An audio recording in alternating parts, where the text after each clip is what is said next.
All right, we are going live again. So this is going to be the second part of me kind of struggling around with this idea of beziers, and we will figure out what that means. I started porting all the code and sort of a workspace into JavaScript so I can get a little browser app going. It'll be a little easier for me to develop a UI around it. Um, I'm going to probably start looking at Babylon.js and trying to figure out how that stuff's going to work, or how I'm going to import the textures, maybe look into texture editor. But I think, first of all, we probably need to go through the elephant in the room for me, is that the stuff I talked about yesterday and the way I was calculating the Beziers is dumb. It's not going to work. It's not the way it's done. It clicked for me today exactly what's supposed to happen. It just took a little bit of noodling to get to that solution, right? Like, I don't naturally think in Bezier forms. So we are going to continue that on, and when I continue it today, let's see, I'm going to notify a bunch of people here, let them know that I'm doing my thing.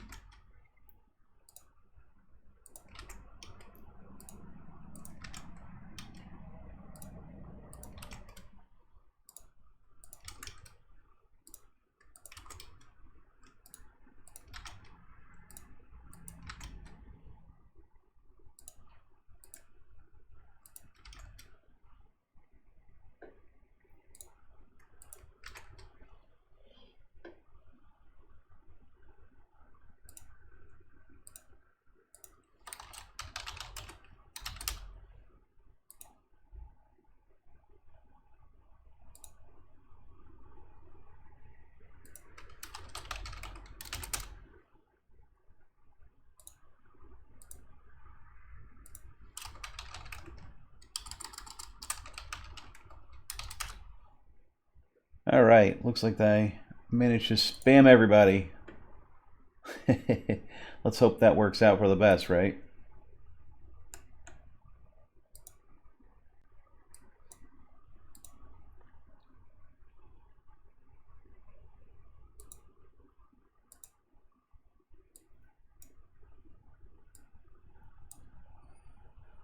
All right, so I guess the goal right now is to kind of work on this little bit of a sort of a pseudo UI. This is again just the next step in the sandbox for me. It's just kind of where I go next. Is like I want to understand more of the space, and in a in Bezier spaces, in like any kind of manifold space, right? You have like so many parameters that you can modify that you sort of need to, when you are not like, you don't speak math natively, you don't sit down in a notebook and start scratching out a whole bunch of numbers. That's not who you are.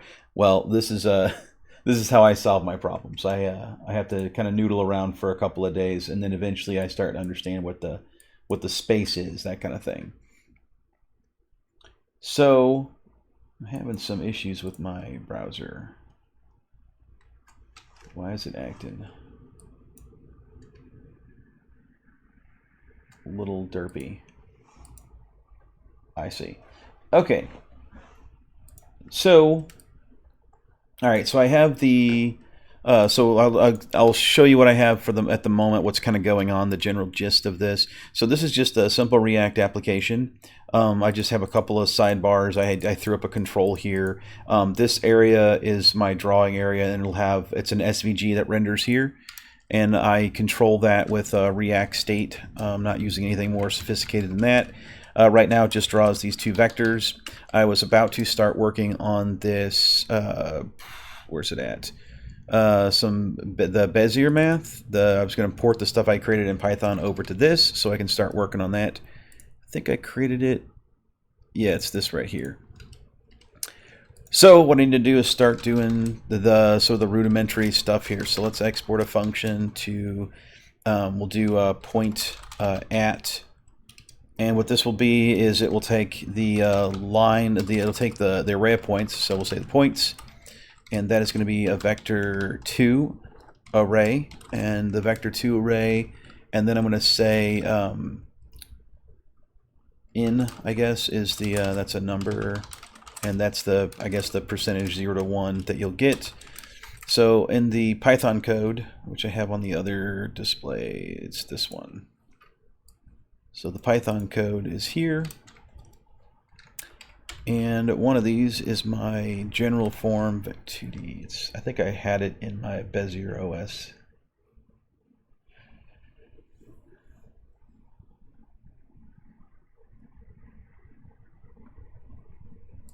This is the general form for a cubic Bezier. So the general form for a cubic Bezier, and that should just copy more or less over. I think I call it point at, which is good enough, I guess. Vector 2s are coming to us from Babylon.js. That is the vector type that I can use for this. It's not happy with this. Oh, I didn't mean to. That needs to be a TS file. All right, and so now I have to then solve this this fun little nightmare. That should be. Oh, right. This needs to be a new vector too, and it should just work. Oh, and I called it T on the original one, so I'll just rename that. All right. So there's you some fun math. How are you doing today, Ginger? Glad you could join again.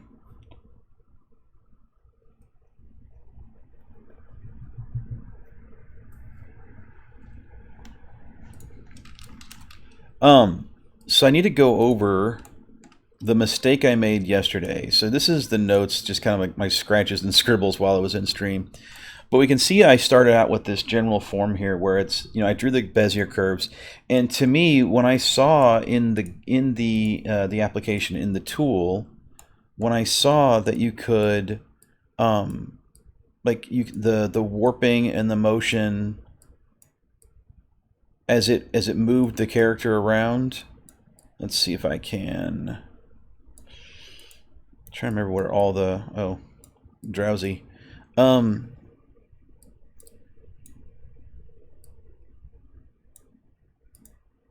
Trying to remember the group. There's different groups for all this stuff, and I can't remember. Is there a reset everything button? That would be awesome.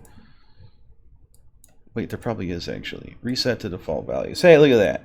That solves that. So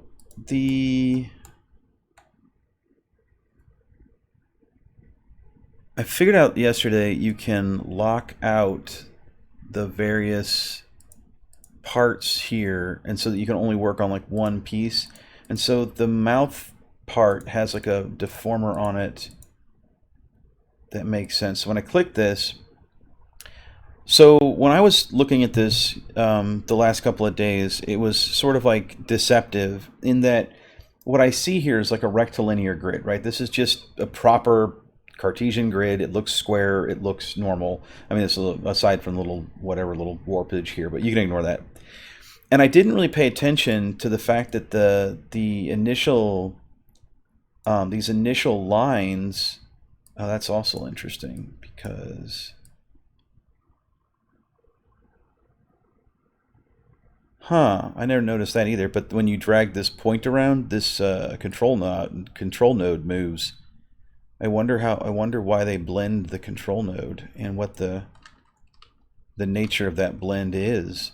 So what I didn't notice was that this center node and these control nodes here and here just so happen to be a certain magic interval, and it makes perfect sense when I point it out that this grid, I lost it. The grid that you see, the gray lines, that grid is actually constructed from the actual Bezier function, the parameterizer function, the linear like function. And the reason that works is because what's going on is it's silly, but it's obvious once you realize it. But if you have the Bezier outline, so this is your original line segment, and then this is the actual line that you're moving. So that puts this control node there, and that puts this control node there, right?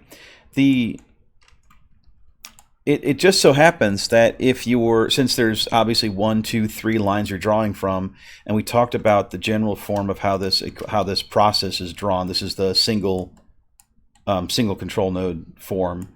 But the idea that what's going on is if you happen to pick 3 lines of exactly equal length. So let's draw a line. This line, that's good enough. And then I take this line, and it's pretty obvious when you realize what's happening. So 3 lines of exactly equal length, and then I draw a line across it. I don't know why that curved. That's interesting. And that line is the Bezier curve. And this line snaps. Oops, I need to grab the control point. Somewhere in here. There. So that line snapped to that third. And this one snaps to this third. When it generates the points it needs to construct this line, it generates them on a straight line. That also generates them in linear space. So, and it makes sense because you're drawing, you draw a line from this line segment at like 10% to this line segment at 10%, and then from this line segment at 10% to this line segment, and then internally it's another one at 10%, 10%, and then you draw the point it intersects with. What this does is it constructs the it constructs a straight line that happens to have linear space, which is like, oh, that it makes a lot of sense. So all this construction I was doing with trying to like do linear curve length and all that, it was pointless and did not need to happen. And this also makes, since I understand this better, what's going on, I think it'll make the whole algorithm I was thinking about way more performant than what I was expecting it to be. All right, so this is the older Python stuff. And so what I need to do today is I'm going to come in here, and I'm not 100% sure what I'm doing exactly. I'm probably going to noodle a little bit today. But I do know that I want to have the control points on the Bezier curve. I want to be able to move a line around, so I need to be able to maintain multiple lines on the screen, and I want to be able to move their control nodes and their vertices, and we'll go from there. So I think that's what I'm going to try to sort out. So right now I'm using Babylon.js for my vector library because I'm going to use Babylon.js for the renderer for this project, since I'm familiar with that from a previous project that I worked on. So I need to get control nodes in here. Right now I have this this little area. I need to do a primitive circle, I would say. Then I need to figure out how to do the mouse events on it. I may actually just do the mouse events at a high level. So let me add these in here. A new file. Primitive.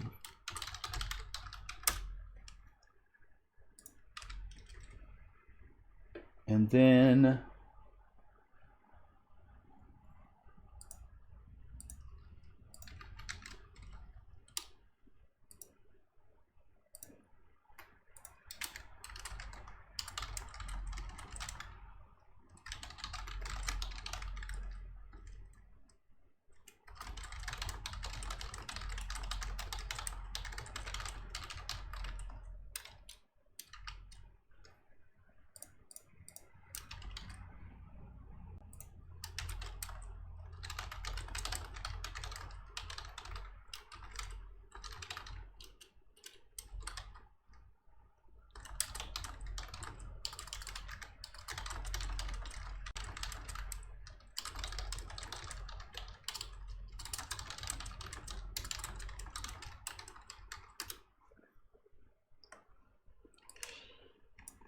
all right.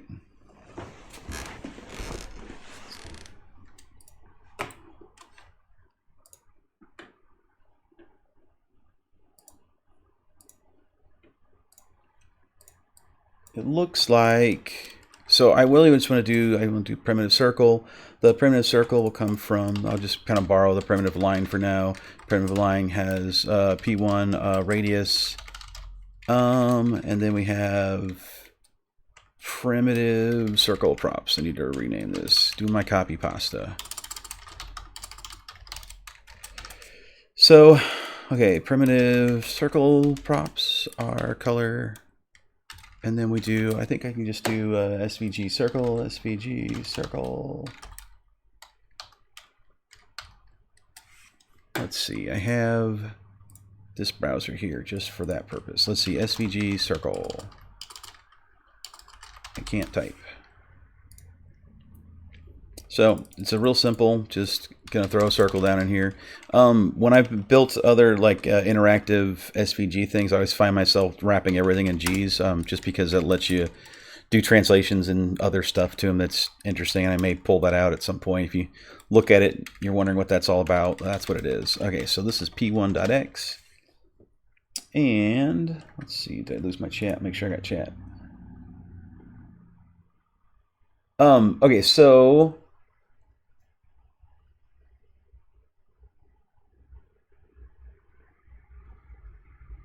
oh yeah, the Bezier curve was on a lot of the math books. Ginger mentioned that it was on a lot of math books, and Ginger was asking me why I write in Python so much. Actually, I don't write in Python that much. I used to write a lot of Python from like I don't know, like 2000 to 2005 ish, 2010 ish, and then I started doing a lot more JavaScript programming and front end code for websites and web design, web development, and then Node.js became like super popular. So I honestly write 90%, 80% in JavaScript.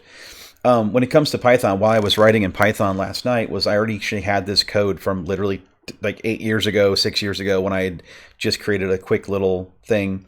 JavaScript does the tools that JavaScript has with it. Some of them are like, like I can make a website real easy. Like that's what this is kind of geared towards, right? We're making web pages, and that's really great. But it's kind of hard to get a graphics environment kind of up and going in JavaScript in a way that's like seems normal and reasonable and useful, right? Like it's just maybe a particular taste. When I want to do graphics development, if I'm just noodling and all I'm doing is messing around for myself, I tend to reach for Python still because it just is really easier. We're gonna do no stroke, and we're just gonna fill with the color for now. And this is primitive circle. The reason I'm wrapping all of these is because I may have to port the individual classes, these components. It might be that this user interface I'm building is going to be like ridiculously slow when you have as many layers as this this thing takes. So if you have this live 2D animation thing here, this is a lot of layers that's being processed to make this work. And I'm imagining that if I try to make this work in JavaScript, it's probably going to have to be recoded at some point to be quite a bit more optimal. So I'm not worrying about the optimization now. I'm just worrying about getting something that works. Yeah. Okay, so let's say we go back to the Bezier curves. What were you saying, Ginger? Let's see. It's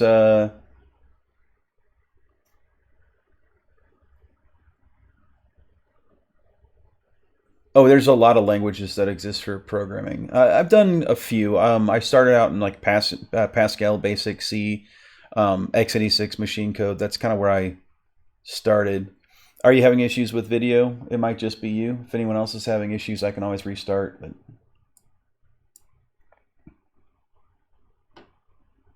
as far as I know, my internet should be clean today. Shouldn't have any speed issues. I turned everything else off.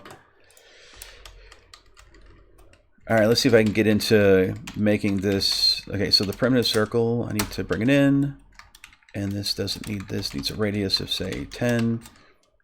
And so it should be red. Let's just make it blue for now, just kind of change it up. And so I should be able to see,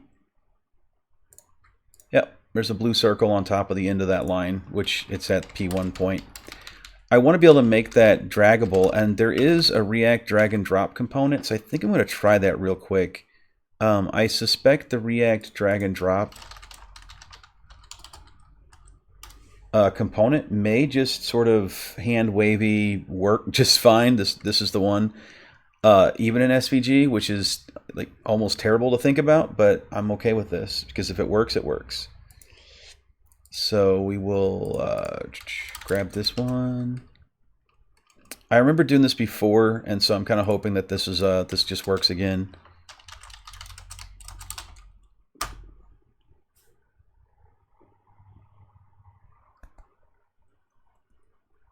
And I don't know if it has typings.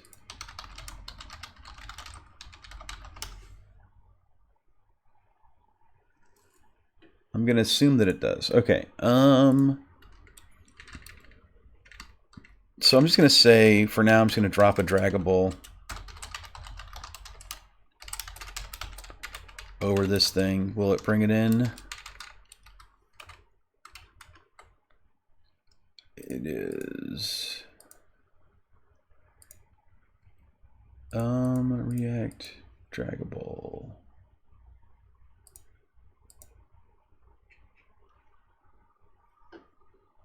Just throw draggable over it.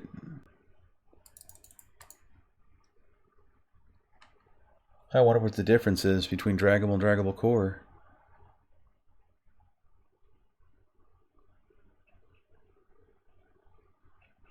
Interesting. Well, for now, we're just going to bring it in and see what happens. And if it doesn't work, I might just implement my own. I've done it enough. It shouldn't be terrible. Is it? Oh, okay, hold on. All right, let's see. Find DOM node is deprecated in strict mode. Okay, well, I don't care about strict mode, and that is handled in index.tsx. And I'm just going to drop strict mode because I don't know what it does for me.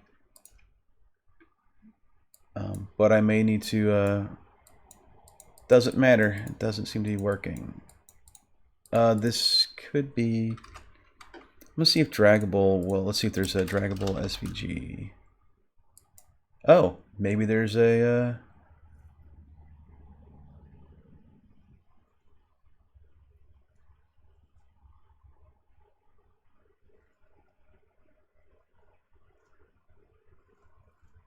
oh, interesting. So they wrap it in a .g for the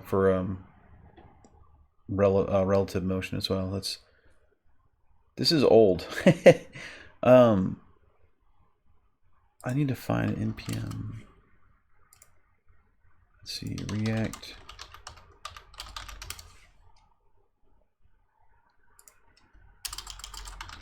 Oops, SVG. Let's see if I can find something like this.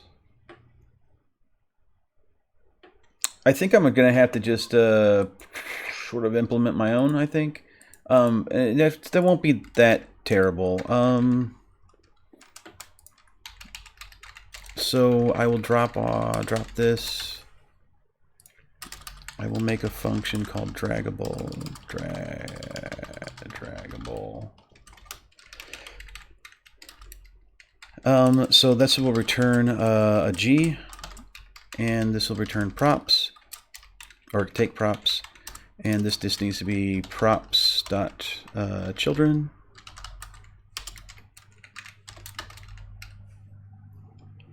And so what I'll do here, let's see, hey, Ori Shade, I'm glad you could jump in. I hope you learned something new.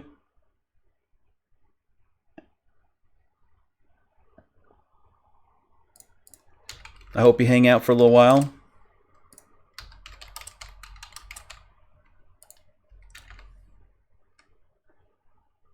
What is Dragon Ball? That's not what we're doing. It's Draggable. Thank you very much.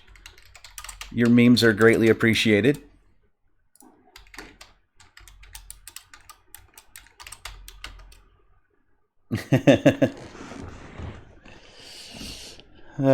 Yes. I said draggable, so that's what's on the screen right now. So what I'm doing, so let's see, I will show you the little page. I'll give you a little tip on what's going on here. Where did my, this is it. So I'm building a little website.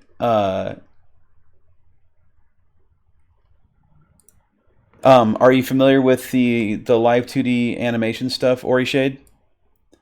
These are what they call parametric animations. So like you can control the knobs and sliders, and you can make your characters move in a two-dimensional art studio. But a lot of people have been hooking these up to like live cameras and stuff like that to animate for YouTube, so they can have like an avatar instead of themselves. It seems to be popular, and I don't know, I got a little nerd sniped because the graphics algorithms are interesting. And I thought I could maybe implement the graphics algorithms given a little bit of time. So that's the goal. And right now I want to implement one little tiny piece. That's this right here. See this little? I want to be able to drag things on my screen. That's it. That's what I'm working on right now, that tiny little piece. Yesterday I did a stream talking about the math behind the Bezier curves and trying to build a grid, and then I realized that my math was wrong. It looked like it got there, but it wasn't quite right, and then I discovered the actual solution. Yes, that is a vertex, ma'am. You're correct. Yep. And there will be several of them. It's going to be a lot. So I need to figure out how to implement this thing called the Draggable. And so the very first thing I do is, obviously I've thrown a Draggable around this component, this blue dot, and I need to have some state in here. So I'm going to say const, and I'm going to say let's say mouse down, or like maybe is dragging. Let's say that is dragging. Set is dragging equals create or use state. Use state false. No, Orishade asked if this is gonna be a plugin. No, I'm actually just trying to understand the math and just kind of explore like how the graphic routines work. So like I'm trying to figure out how they make all that stuff warp and twist, and to me that's interesting. Like I may make a program around this depending on how far I get, because it might just be something that could be outside my skill set. I don't know. I'm just trying to explore it until I get to that point, see how far I can go.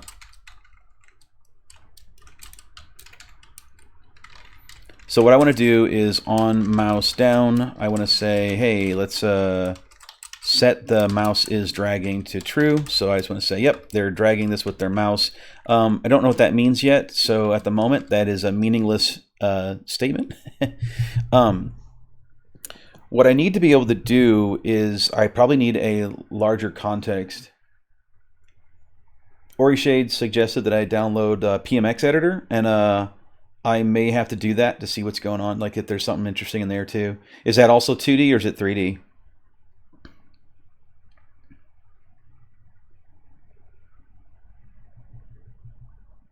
3D. So this stuff's all in 2D, so that's why I'm kind of really curious about like trying to get to a solution like Blender. Yeah, I'll have to look at it though. Ginger, you're such a flatterer. There's a lot of things that I know I probably could do, but I also know that there's a lot of things I could do that takes like a long time. So, oh look, I got cheerleaders. Orishade's telling me I got this. Okay, I'll take it. I'll do it. Let's do this. All right, we're all in this together. You guys gonna watch all my streams? It'll take around 400 hours, I think, to build the full app, to get to an application that's usable. Hope you guys are in this for the long haul. All right, Orishade's doing homework. You better be doing homework.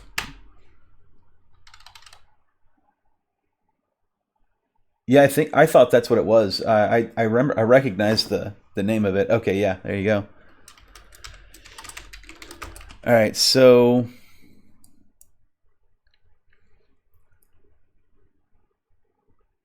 I need to figure out if I'm dragging this thing first and foremost. That's probably the best the first step. Now, normally one of the things I do is, I know what I can do here. This is kind of gross, but I'm going to do it anyway. This will be the quick and easy way around this. There is a portal in React that I can render, and I can render a portal target, and I can create a target in the, let's say, right side panel. What I need to do is once I get so this is one of the weird things about dragging on JavaScript. Like I want to be able to drag this thing around, but the problem is everything else is going to be getting my mouse events when I'm dragging, and I want to sort of like guard that because it's just annoying to have to deal with it.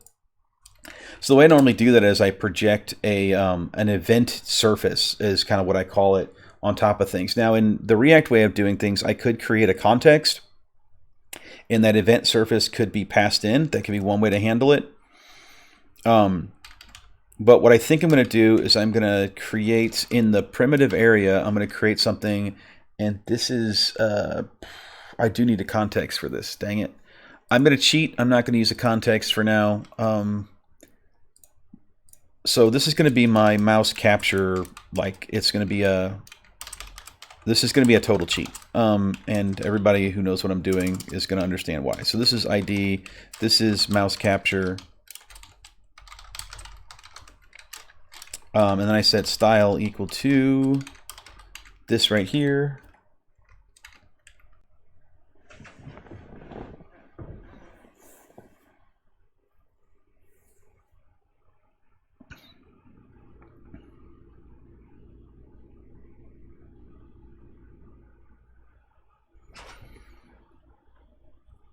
So we do, man, that's actually, this might not work that way.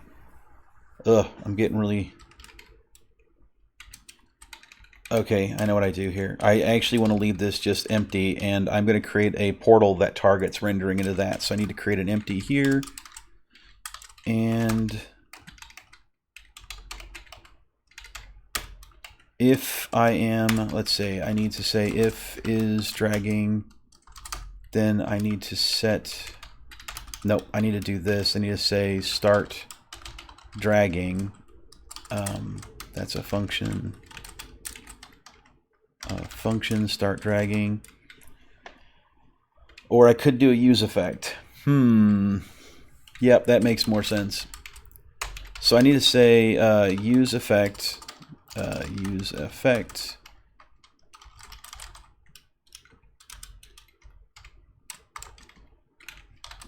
Is dragging. Whoops.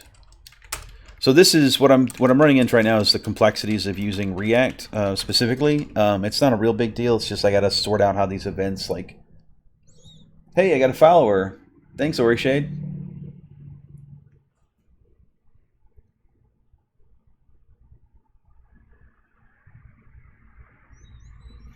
Yeah, Ginger, I don't really know if there's a whole lot of like overlap you could ever get out of this for like say the Second Life avatars and whatnot. It really would be. It's not. It's really just not the same stuff. Although there could be some interesting like things. Like if I figure out how the Bezier space works in 2 dimensions, like maybe I could do the same thing in 3 dimensions. But when you go up that extra dimension, you're basically effectively like quadrupling and sextupling the amount of work you need to do in order to like do that kind of animation. That's why they use bones in 3D probably over the Bezier lines like I'm building right now. So that's part of it. So what I'm going to do here is I'm going to detect the change on is dragging. So in this situation, it will be, I will say if is dragging. So if is dragging is now truthful, I need to do 2 things. I need to return a function to delete the portal. I don't want to create portals for all of these because this would really break things. Man, I'm having a hard time. I'm struggling with which way I want to do this.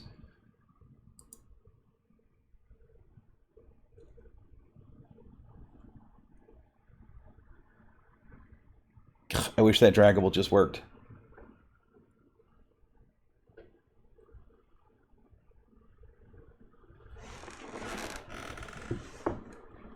Yeah, Ori Shade, this is kind of the same sort of stuff that it is like you can use webcams to animate the 2D stuff. I mean, that's the end goal is to see if I can maybe even get that far, but that's many, many, many hours in front of me. Right now, I'm struggling just to make the application that does the Bezier curves and outlines and the grid mesh and mapping all the 2-dimensional vector spaces across the 2 of them, right? Like I have to figure this out. That's the hard part. So. And I'm doing it by building a user interface first, which maybe I'm crazy for that.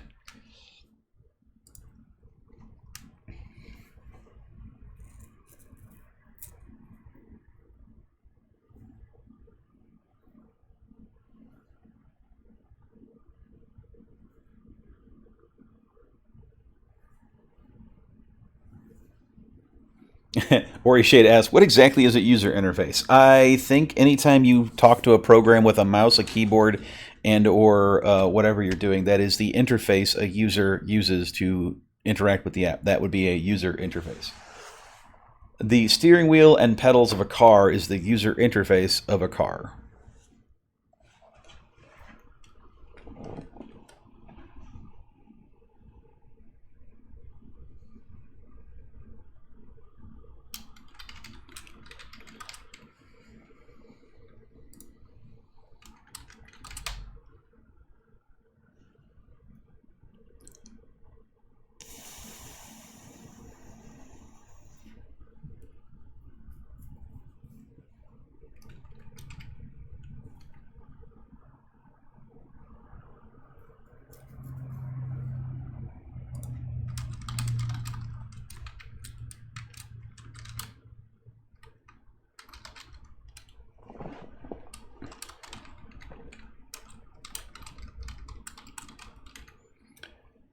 I'm thinking about what I need to do to make this work the shortest possible path to getting this out, because I could waffle on this for a long time. So the issue that I'll have is that if I don't do this right, then when I drag, the other elements can get the mouse events if I'm not careful. So I'm just going to be careful about the other elements and just forget about any of the more advanced stuff I might know to do. I'm just going to do the simpler stuff.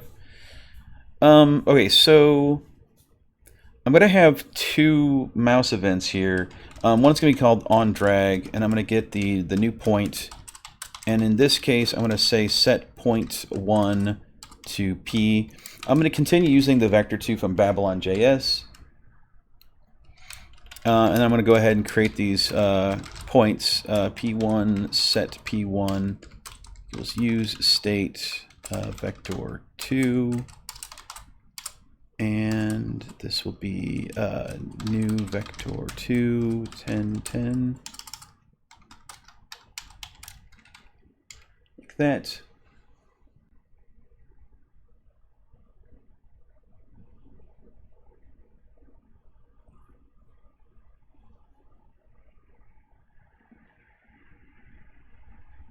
Yeah, Ginger. Terrible's a bit of a coder, and he was a software developer when I met him, and I think he sticks to DevOps, but he knows a lot of coding. And I've actually talked to Orty Shade before about learning a little bit of code here and there, but she never really jumped on that one. And then I know you and I have oh God, Perl. We won't talk about Perl. But I know you and I, Ginger, have talked about coding a little bit here and there. I think we did some HTML stuff like JavaScript years ago.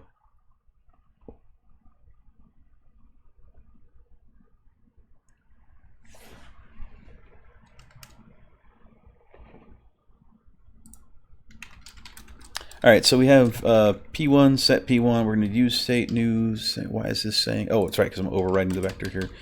I'm going to do P2 is the same. So we have P2 set P2.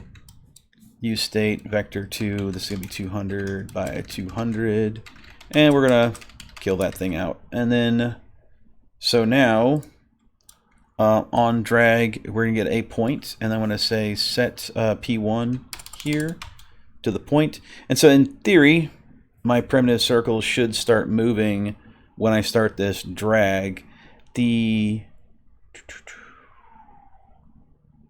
downside is this is kind of got a feedback wired up in it if I'm not careful with it. So I guess we just say set is dragging, and then in this on mouse move, I do the this thing here, update position. We just call it on mouse move here too. And I could just, I don't know why I'm delegating, I just plopped it in there. Okay.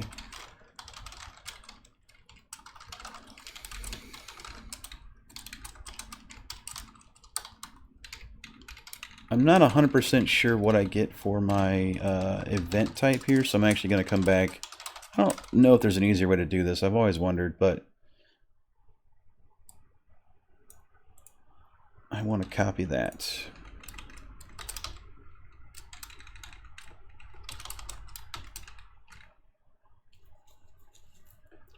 Ginger said that I helped him learn turtles in Minecraft. That is absolutely true. Minecraft turtles are the best. Alright, so, okay, pass the event in here, and then let's see what this event has. I think it's the same as the rest of them. It's event. Oh yeah, since it's mouse, I don't know, maybe client X, Y is good enough. Client X, client Y. Let's see. Failed to compile. No directory type.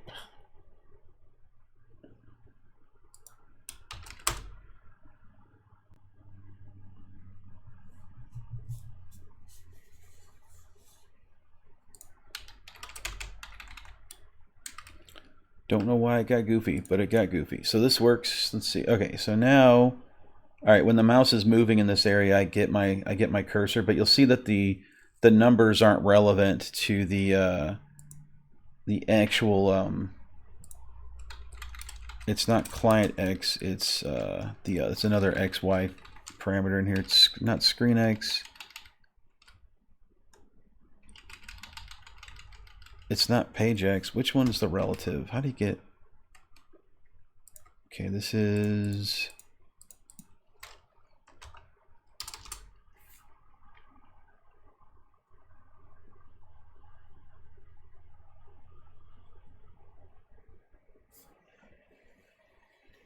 So Ori Shade said that she wants to do more of this, I guess, coding stuff, but she doesn't have the time for it. And she's been working on a lot of personal goals, which are always good, especially that homework one. And yeah, if you have, whenever you have time to do more things, yeah, I'm more than happy to help. Yeah, maybe someday you'll make a game. I'd love to see it. Personal goals. Okay, so I need to get, let's see, JavaScript, SVG, relative, mouse position. I'll let Google figure out what I... Oh,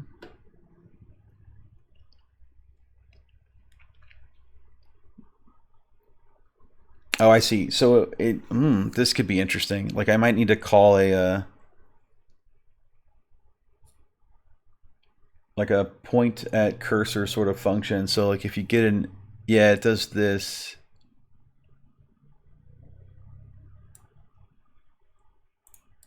Oh, that's terrible. Wait a tick. This could be rough because I don't have the SVG.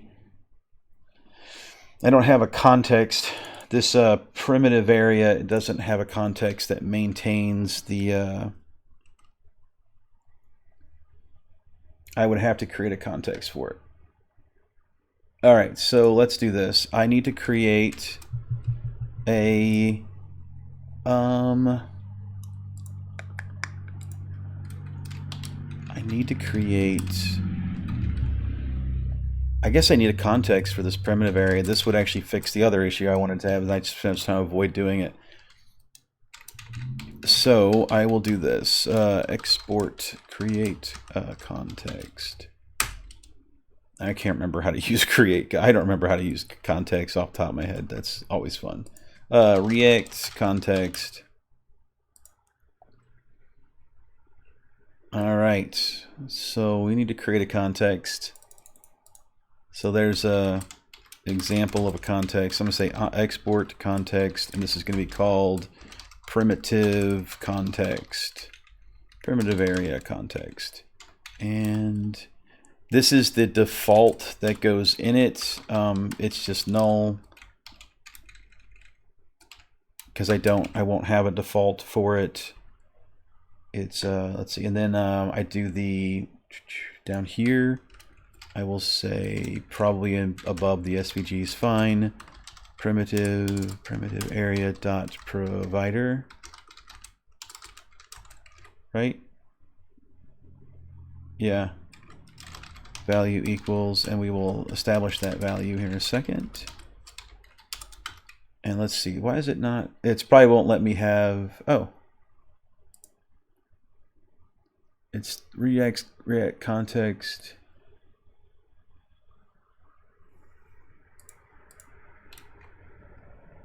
Oh, it's gotta type the right variable names in here. That would help. All right, I need to get prettier enabled at some point too, so I can get auto formatting because that really gets annoying, and then I noodle around with fixing that stuff. So now I got to come up with the context value. So const ctx equals this. And I will pass in ctx. So I will need the SVG ref. So this is SVG ref equals, that will do, this is use ref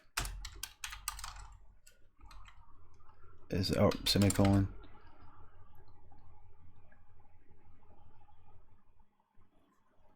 And then I can just do this here. I can say ref equals SVG ref. So now I have, I think that's how I'm supposed to do that. Oh, context, yep, context.svg, context.svg ref. It's not happy with this. Okay, so it's saying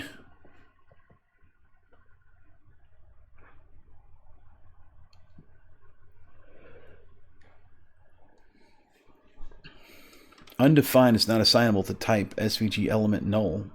svg element null. Did I do that wrong? Let me figure out what refs are.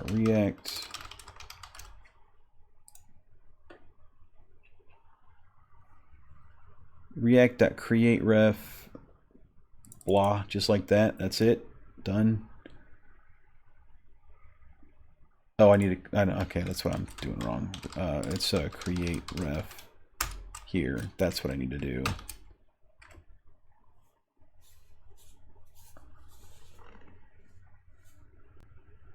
I thought you could just set the ref.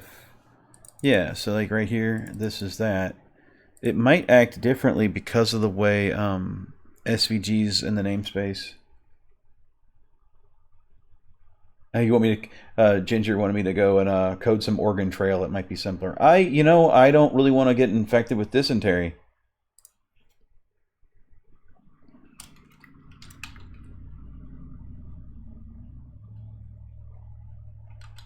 Oh, this is part of my okay, I know what's going on. So it's really mad at me because I set my context here to like null, which it's so annoying. It hates that. It doesn't like that you do those things. So that's one problem. And then this thing here, I don't know why this one it's not assignable. It thinks it could be null.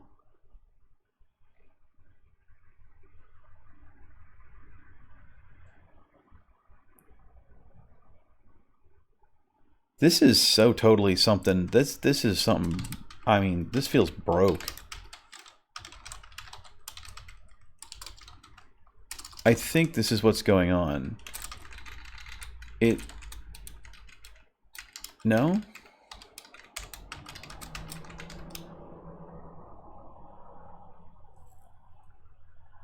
I don't really understand that at all.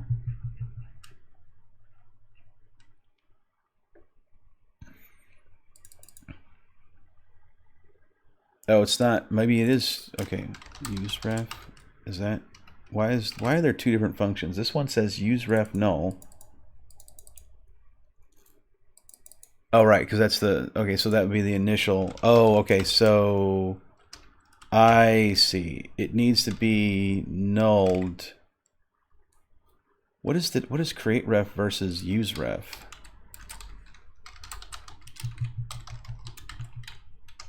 I don't know. But yeah, so I should just be able to do context svg. So, okay. What this means is that we now get an extra render cycle and all of our fun stuff. So in Draggable, I need to be able to use context, use CTX, and it's going to be this PrimitiveArea context.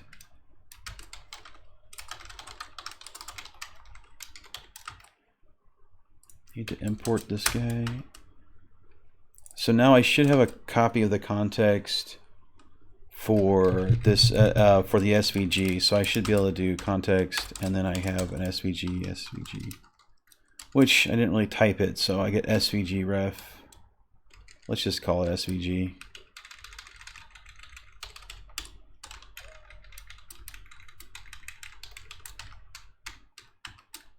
Dot current.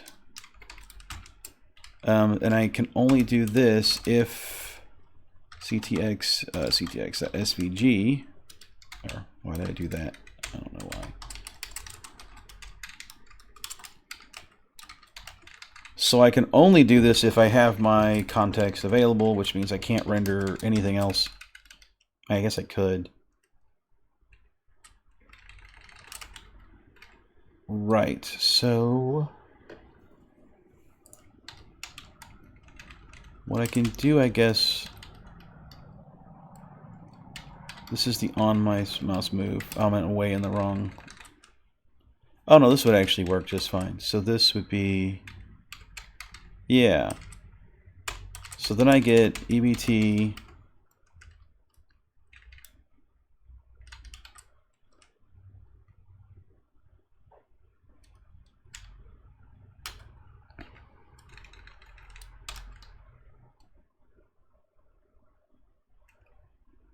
I see. So this would be what I'm looking for to get my local coordinate in the, and I think this would also apply all the transforms. So what's nice about having SVG is we do get scaling for free. So that's pretty nice. And this is ctx.svg, get screen. Oh, let's cross our fingers and see what happens.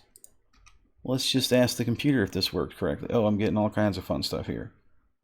Get screen CTM is not, oh, I need to get .current.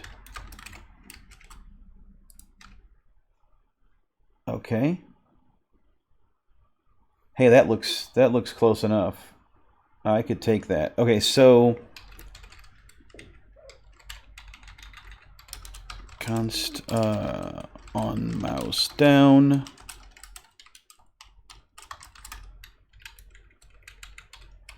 I'm pretty sure the mouse events are exactly the same.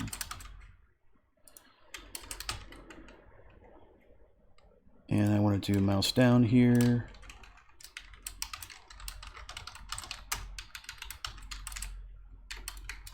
So when the mouse is down, we go ahead and set dragging to true. I also need to set the coordinates for when the first mouse position. So I'll do mouse start, and then we'll say set mouse start. And this can be this be like a 0, comma 0, or I could actually do new vector 2 like this. So these will be vector 2s. So when I do this, I can now also do a set mouse start new vector 2, and then I can get the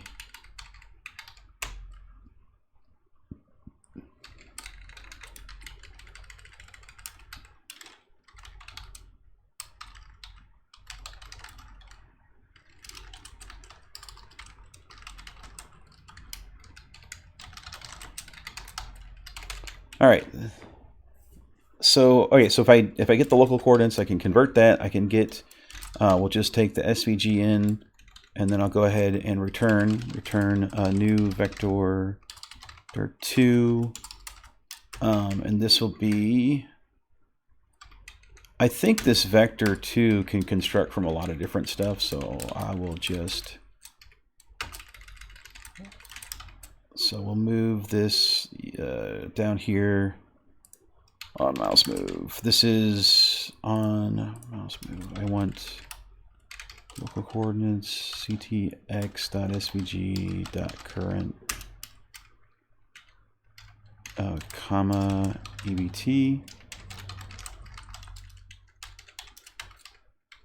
And I also want to set, so I want to set these coordinates here, and I don't need to do a new vector 2 here. I can just say mouse start local coordinates EBT. So now I'm tracking when the mouse down event happened and when the mouse is moving.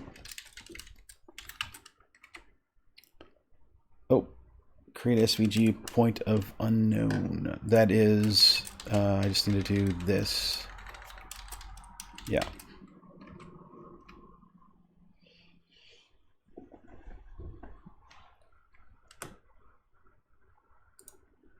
I'm not getting the mouse move. Did I remove the console log? I did.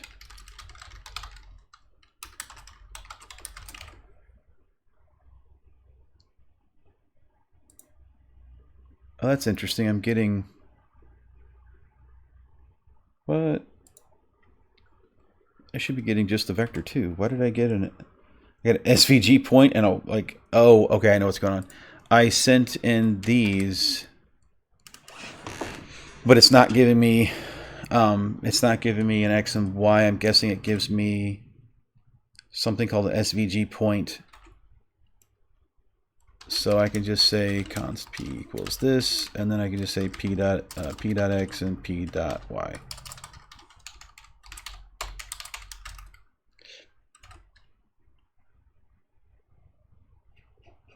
There it is. Okay, so now these are coming back as vector 2s.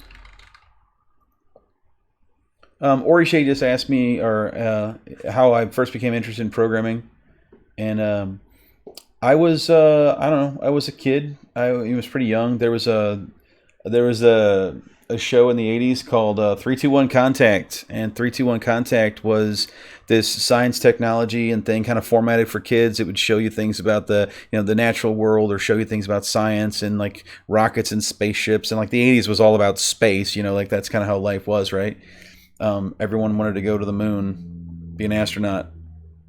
And I loved the magazines. I would read them from front to back. My grandma used to joke I'd even read the page numbers. I just had to consume as much as I could. And in the back of the magazine, there was a thing called the Slip Disc Show and Basic Training. And the Slip Disc Show was like a little fake like character radio host. And the fake radio character host, he was he would answer like mail call, mailbag things. So you'd write a letter about something, and people would write like letters about how they broke their Apple II and didn't know how to fix it, or their Commodore 64, etc., and all these old computers and stuff. And they would write back like, "This is what you could try to fix it." And it was pretty interesting to me. I'd read that stuff, and I had no idea. Yeah. Ginger said, "Don't lie. Tell everyone what you told me. Computers spoke to me more than people did." I will have to quote the Hacker Manifesto later. But yeah, like the Slip Disc Show was just like tutorials on how to use computers, and I thought it was really interesting. But right next to it was the Basic Training, and I would read this like cryptographic like stuff, which was like this programming, the stuff you see on the screen right now. Like to me, it was like this weird mystery that I just had to understand. And I was like 9 or 10 or 11, give or like around when I was reading all these, and I didn't really think much of it until I moved to my school. The school, like after I left the grade school I was in, and I moved away. One of the teachers there, a librarian, was running like a couple of like classes on doing stuff, and like wanting to learn computers. My grandparents talked about buying me a computer, and I mean, I went to the class. I did really well, and I brought in the magazine on like the last day, and I told the teacher I wanted to learn how to program, and like, can I type this out somewhere? Can you show me how that works? And that was the first program I ever wrote. It was one of those binary search algorithm, guess your age things. And I wrote it, and I was infinitely disappointed, and I was like, I can do way better than this. Like that, and the rest is history, as they say. I think that year my grandparents bought my first computer. My uncle gave me his old Commodore 64, and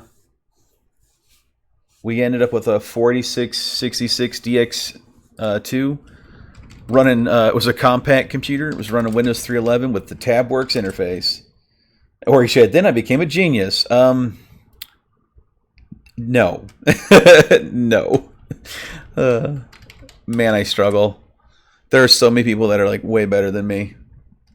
It's like terrifying how how well I see some, like how good I see other people. I'm like, I don't know if I have it in me to get there. It's like, so I have these. Let me see if I can get some like this calculation down here, so I'm not like dragging this on all night long in my dragging. Yeah. So I get the local coordinate when I start, and then I'm moving, and then I get this pause. And what I want to do is I want to take. So imagine that the place I clicked on the mouse, the mouse is like up here in the top left corner, right? And the place I've drugged to is down here. I want to get the distance from this point to this point, and I want to send back the relative position back to the parent, the owner of this. I want to say, hey, I've moved this relative amount. And you do that because by calculating the relative coordinates, it's a lot smoother for the UI. If I did it where I just set the absolute coordinate of the new thing, what it'll do is it'll snap that, gives whatever I'm clicking on right to the center of your mouse, and it always feels a little off to me. I prefer to do the kind of almost like the long-winded way, right? So what I really want to do is on this mouse move, I want to say if I have context and this isn't Python or Lua. Is dragging. I want to then do So my pause, let's imagine that this is where I've started and this is where I'm at. So this position is greater in both the X and Y. So you almost always want to take the current position we're at and you subtract the mouse start from it. And actually this is I want to do a subtract. This will create a new vector. This vector library is kind of nice. So if I click it here and I start dragging, you'll see very quickly that I lose the mouse event. So I click, and if I drag a little bit, you'll see that the numbers come down here, and they're like 1, 2, 3, because I've only moved the mouse a little bit, so the numbers are tiny.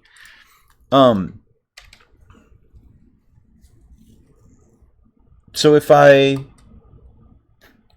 now need to broadcast this event up to the to the next to the whoever's managing this. So let's do this props dot on, what would I call this, on drag, this on drag, and this will just be this right here. I don't need that anymore. Now I need to change it down here. Down here I didn't anticipate that I was going to be setting this with relative coordinates, but that's not so hard. I just take b1 dot add this vector in. So now when I drag this, in theory, it may start moving, but it's probably gonna, I don't have any way of letting go, so when there's no mouse up, so it's just gonna keep, oh, it's doing something really weird. Oh, it is really doing something weird.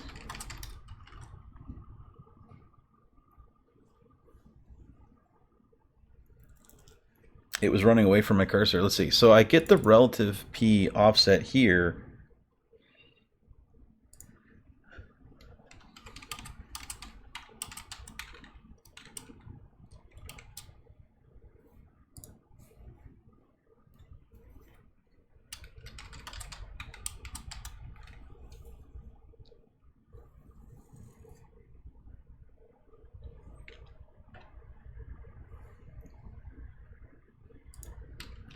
I need to do something else real quick. I need to make sure that I don't, the dragging is not allowed if the context doesn't have a SVG, which should happen. And since it's a GUI app, I should almost always have the SVG context available, because you're not going to click on it if you can't see it. And if you can see it, it's been rendered. That means you got it. But I'm going to put that there so that I don't get into weird states with that. I also need to do the const on mouse up. Mouse up. Probably the same exact event, so I'm just going to copy this over. And really all I'm going to do here is just set dragging as false. Ori Shade says she's going to sleep. You got more work to do tomorrow. That's cool. Go to bed. Have a nice evening. Thanks for joining. I don't know. I think that's what the plan was. So you can talk to me on Discord about it.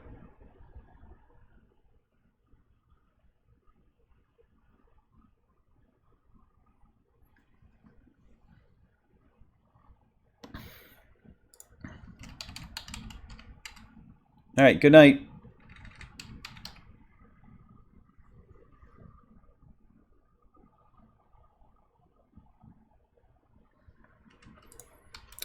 So I do have the set dragging false here, and then it's sort of moving, but it's, oh, it's like super accelerated. I wonder why it's, ugh, okay.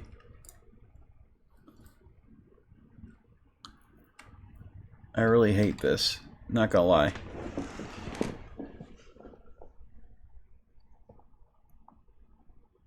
I really wish I had spent a greater portion of the day doing some of this stuff I don't want to be doing, which is this which is the UI development, but that's all right. I'll struggle bust through it. The issue we're probably running into is like the feedback effect of events, the way they work when you capture them. So you'll notice that my first and foremost my when I click and drag, the point moves quite rapidly and staccatically too. That tells me, so this staccatic motion comes from the fact that it's probably just being updated only when the mouse is over it in certain cases, and it's moving drastically because there's some sort of feedback in the amount of motion it gets. So it's probably, so when I click it, see if I zoom in, it seems to almost act a little better. It's not so this should be, I mean, this should be the correct way to do it. This should be it, but I think what's happening is that I need these mouse events, these move events. I really need them to be on the actual the container, the PrimitiveArea, which would be the SVG. And so that kind of means that I need to, like, I really need to attach these events to the SVG itself, which is kind of, and the fact that I got the context, I can do that. So what I can do here is I can say use effect, and I can bind these events to the when the is dragging. So if is dragging is true, now I can say context.svg.current. I don't know why.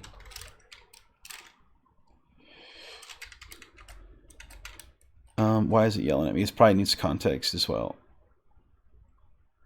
What?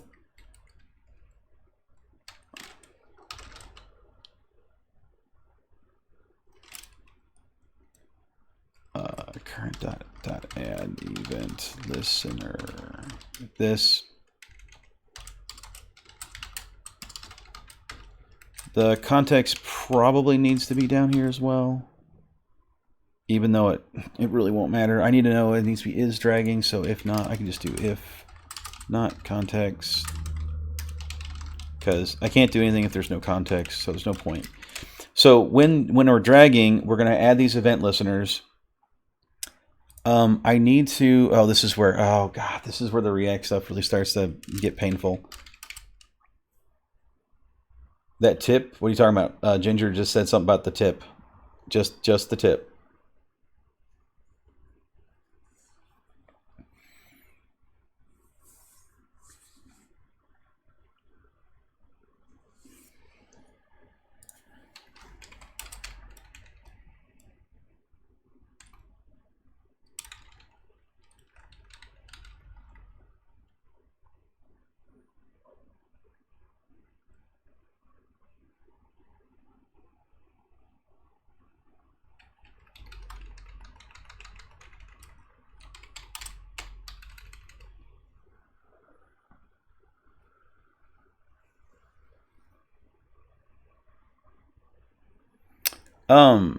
Okay, so what I need to do is now I need to create these, I need to be able to create event handlers that maintain the same reference value through the life cycle of the app or through the Draggable, because I'm assigning them to, it's abysmal.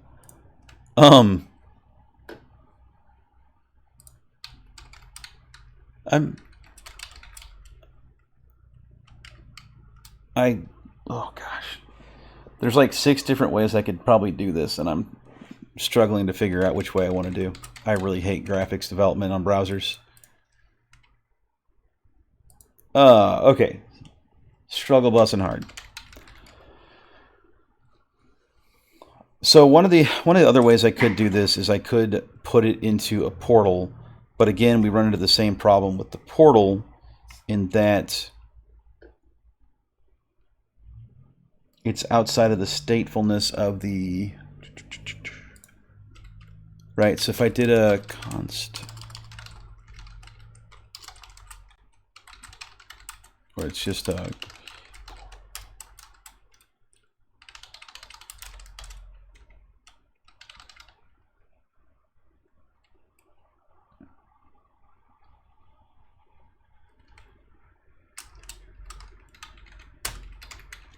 so this portal would be attached to, I would go up to the PrimitiveArea here.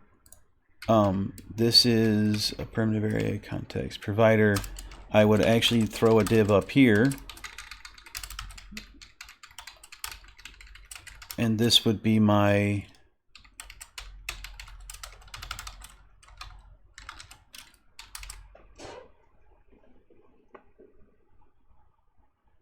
I could just put mouse move capture on.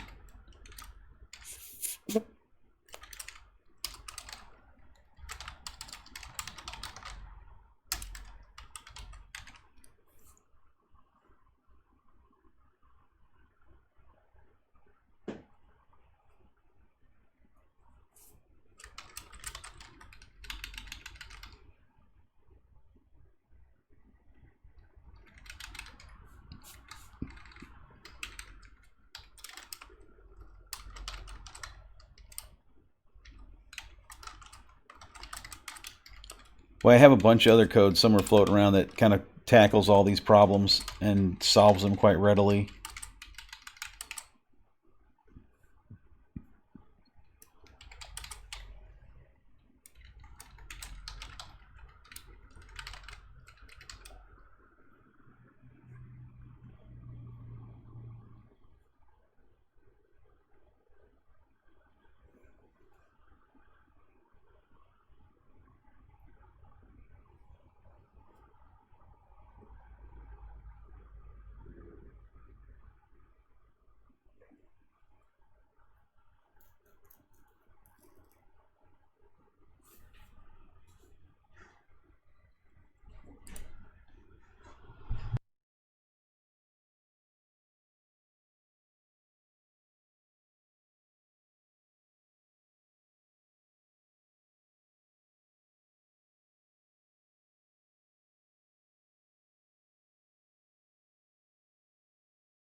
Oh, okay, sorry about that. A little bit of a interruption there.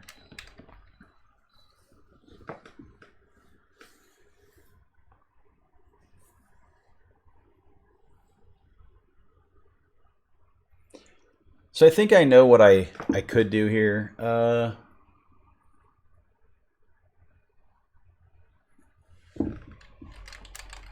I can do, that's not quite the best way to handle this, but I'm going to just do something like this. Use state. Okay, so const on mouse move equal say set.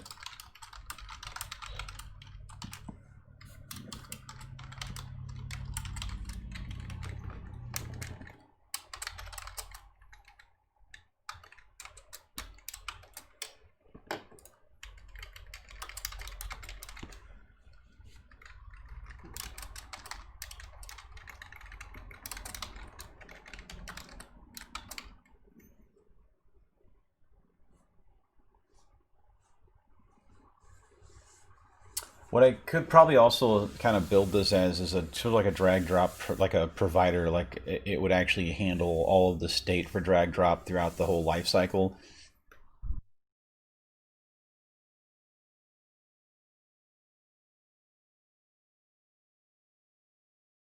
But that would be like more like high order logic that I have to like deal with. So I think we're just gonna hack through this. So I'm thinking what I could do is I'll have these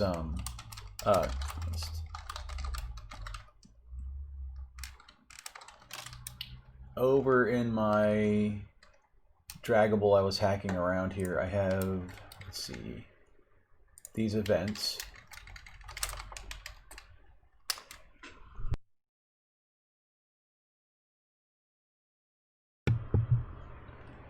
And let's see. So if I set these events, set some event handlers here, and I use them, so here's the on mouse move event handler, right? And then I have the on mouse up event handler here.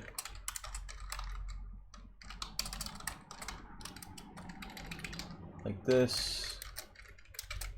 And what they'll do is they will delegate. This is not the most efficient way to handle this, but they'll delegate. They'll basically say if on mouse move, then we'll go ahead and just call, you know, the on mouse move with this event.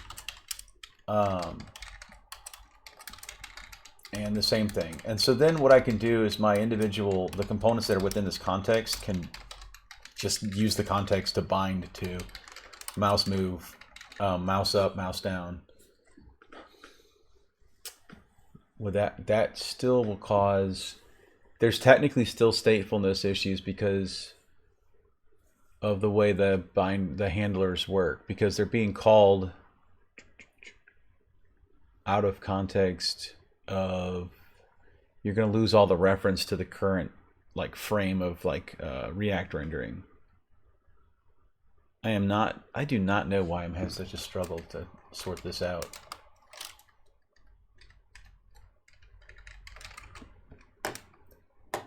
Tempted to go back to the Draggable. I swore this worked last time I tried it with SVG.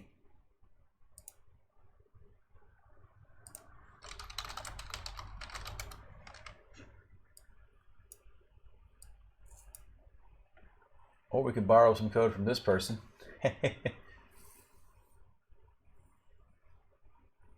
So I guess part of the problem that I'm running into is I'm trying to make this too generic. And I kind of need it to be somewhat generic because I need these things to be able to, I need a lot of stuff to move around, right? It's not just going to be this one thing. This may work, although I know there's going to be some edge cases to it, doing it this way with this handlers like this, with the delegate handlers. Just going to try it on. I need to do something, so let's try it. So the idea here is that I can get the mouse move events and mouse up events from the parent, the top level. It's mad at me because, oh, because this is SVG element. Yeah, I can just, I don't know. Let's move them down there. That's fine. Okay, that built. And so in here, when I do,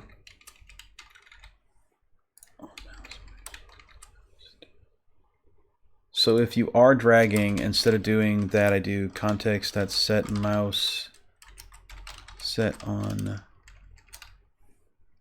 mouse move, and set on mouse up.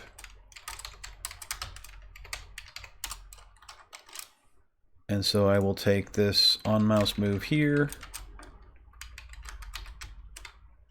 and this on mouse up.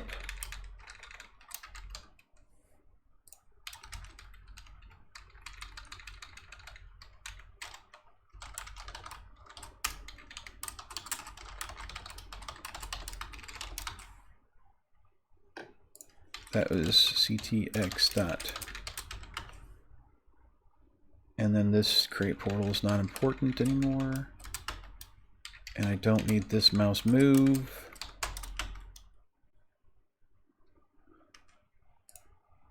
This is dragging. What is it yelling at me about? On mouse move. Oh, right, because I need both of these to be part of that setter. So the issue we have here is that the problem that happens is that the minute I start dragging, you're going to create, it's going to create a new oh, what's it? Oh, it's complaining about these.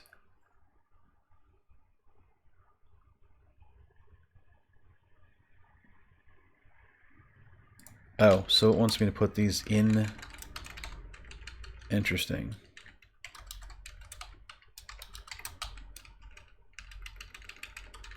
Yeah, that actually makes sense. So now, if a dragging changes, and I need to return here a function to do cleanup, so I set these to null.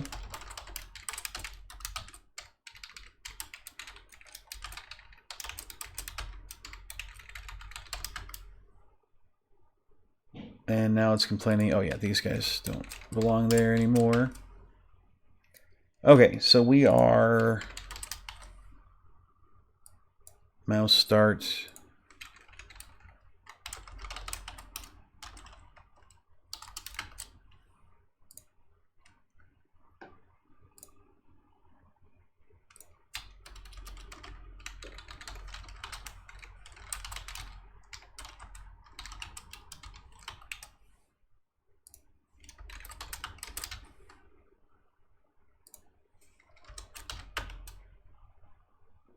And I did something.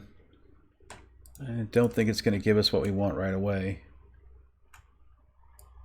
And it definitely did not. Cannot read client X because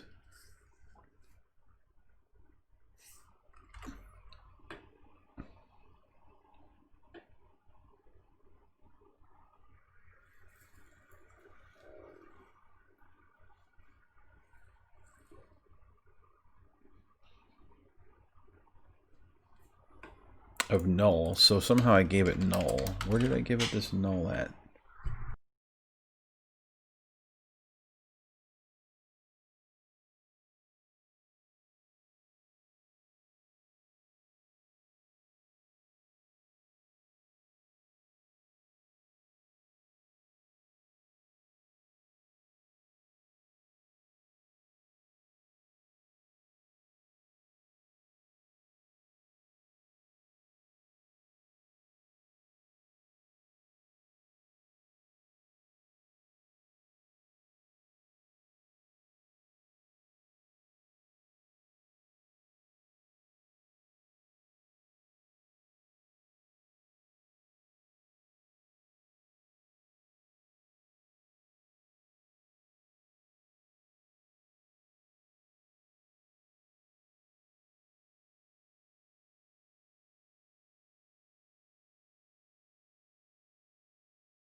Yeah, so not sure why I'm getting a null there. I'm thinking you could try.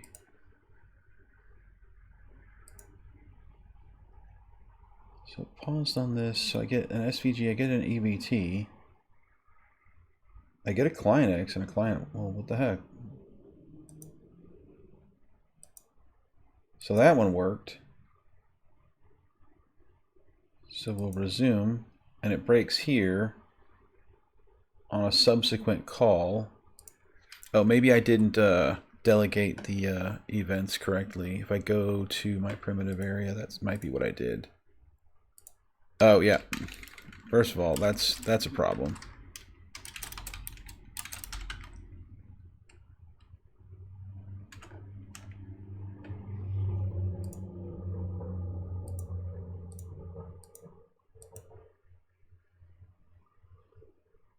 So it blew up when it came through.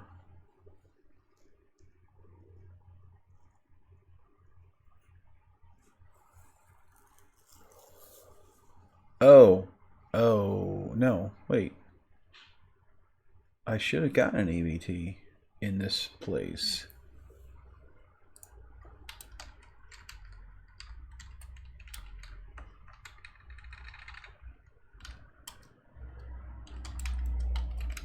Why would I have not gotten the event here? That's confusing.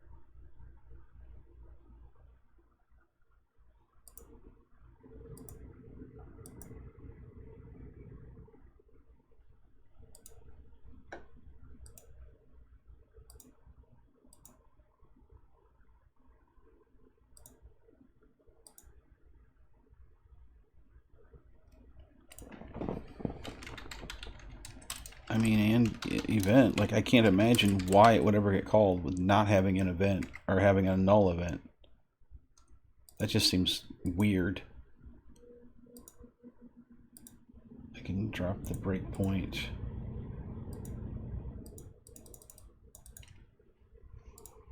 So yeah, it's...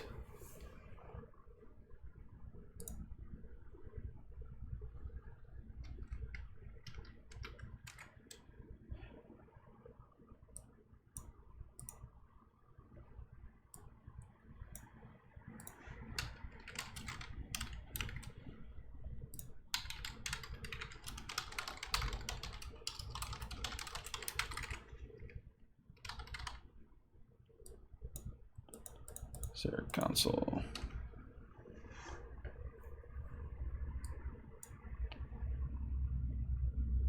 Oh. Oh, something's broke.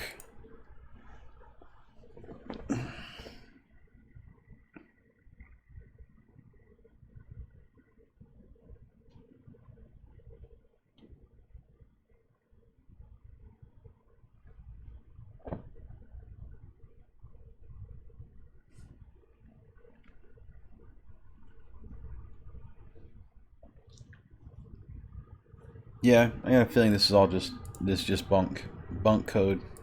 It was bunk code to start with. That's alright. It happens. Yeah, it's unfortunate. I'm pretty sure that this is a trap. This is not right. These might be okay. The mouse down, I might need to... It's plausible I could delegate here. So if I used if I handle all the mouse events here, and then did something on mouse down to negotiate it, but that means I need to keep track of all the draggable elements as individual, like as some sort of tagged draggable thing. So that means that I need to limit what my scope of what is draggable. So like let's say I only wanted vertices that are draggable and control nodes that are draggable. That would make sense. So these would be there would be, say, a list of things that are like kind of draggable items. And they would need to be maintained, but this sort of gets out of scope for what I think the primitive area would be.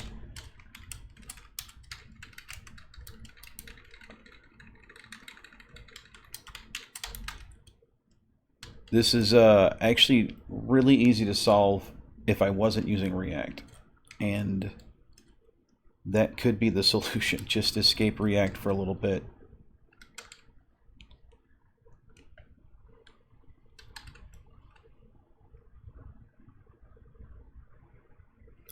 So part of what I was thinking about doing originally was in here I had like I would have another div that would be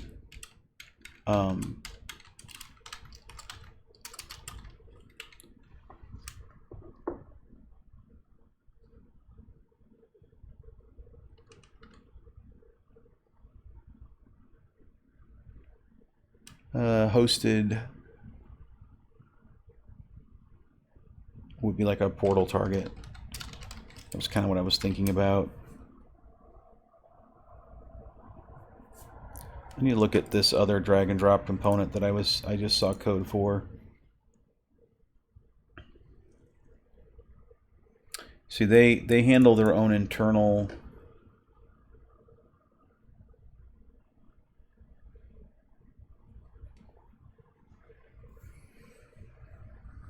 so the way this one works, when you go down, it does keep the it does this thing here, get bounding box client rect. That's interesting. So that's how they get their relative coordinate location.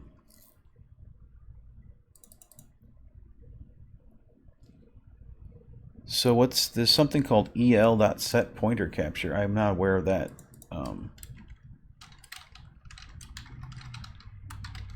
This could be the solution.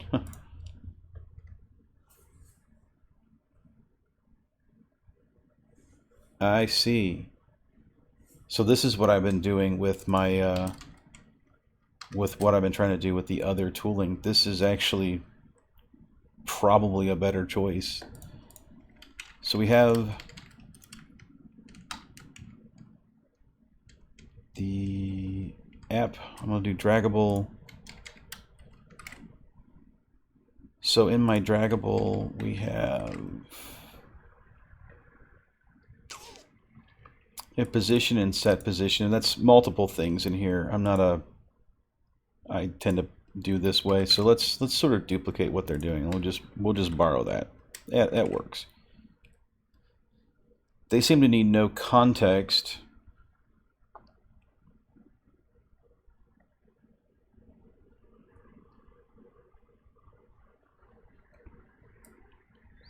I really only need these right here. And there's no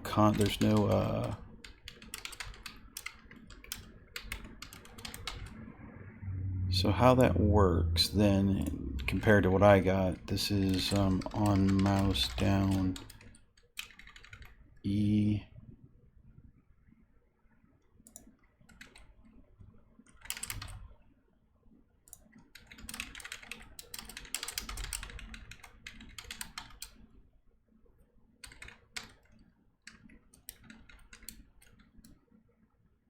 It's because I got another on mouse down. I don't need it here.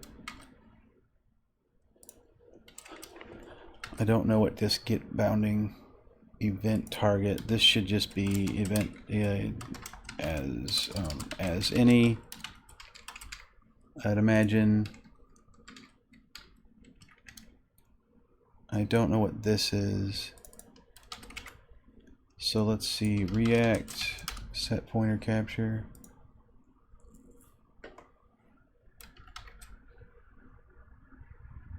It seems to be something that you're allowed to use, so I'm just gonna use it anyway.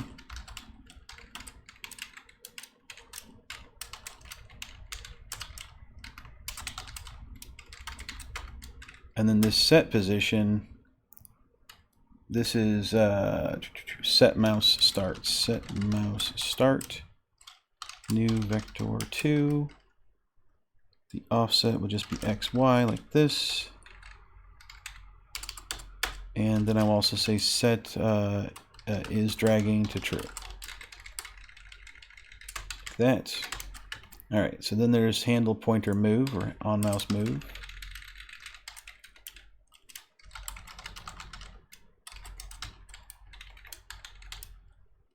And we'll have the same problems here as that one, but that's fine. We will do this, and if is dragging, what we want to do is set position. We don't want to actually set position. We just want to emit the difference. So this will be the, so if is dragging, we just want to on drag. That's going to be a new vector 2 xy minus the mouse start position, or subtract. You have to do dot subtract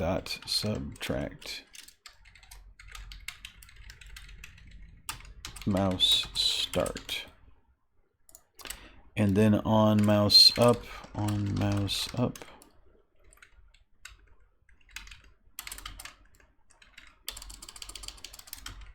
We don't need to do anything, but just say, we just say set is dragging false. Is dragging is false. And so that should be what I was aiming for. So let me try to get these bound. So on mouse down, on mouse move equals on mouse move, and then on mouse up.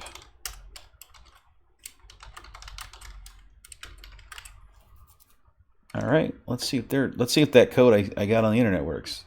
Not right off the bat. Really?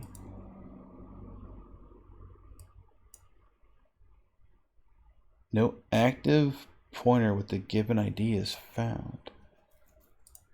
Interesting.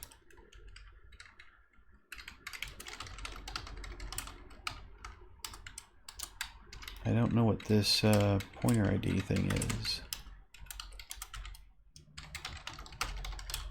And this could be something that is wrapped up by React.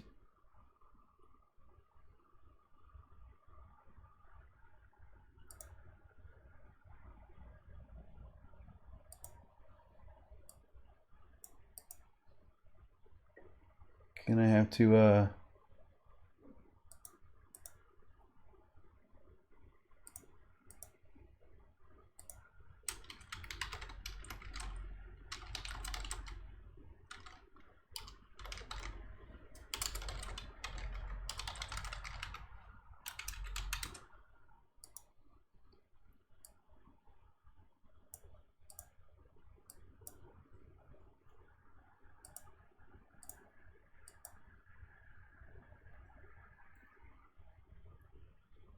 all right.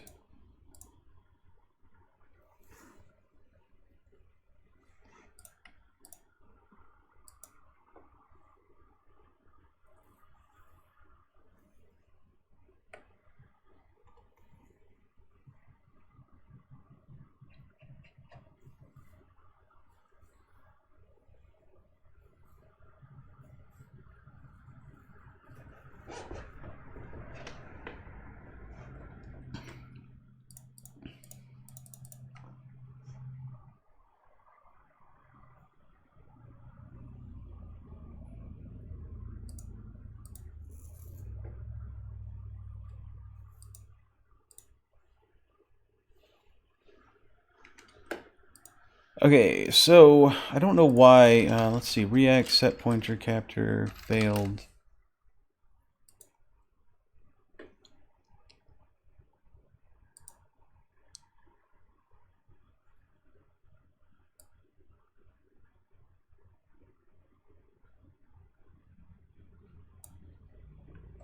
So maybe it insert after.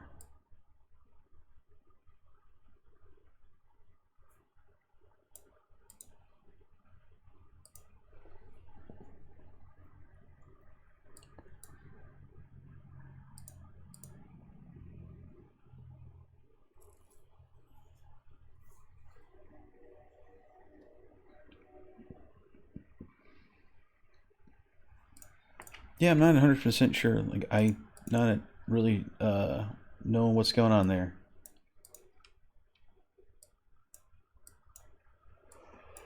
So it just fails on element. No active pointer with given ID is found, and it's just an undefined ID.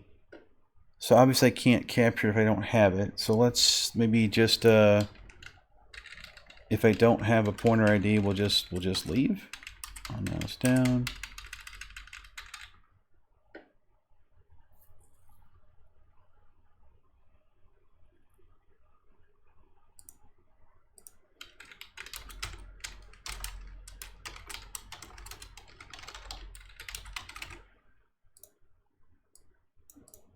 Yeah, it will. It looks like I never get a pointer ID.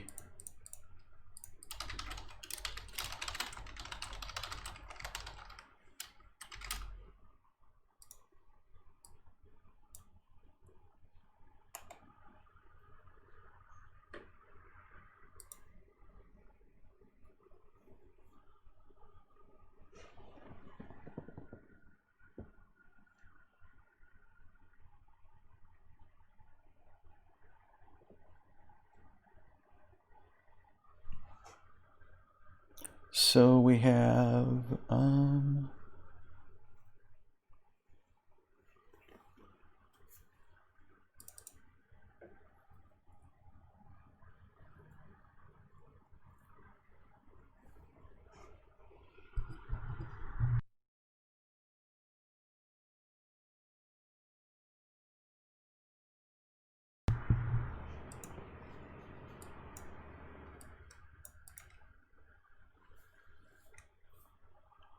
yeah, I'm actually honestly not sure at all.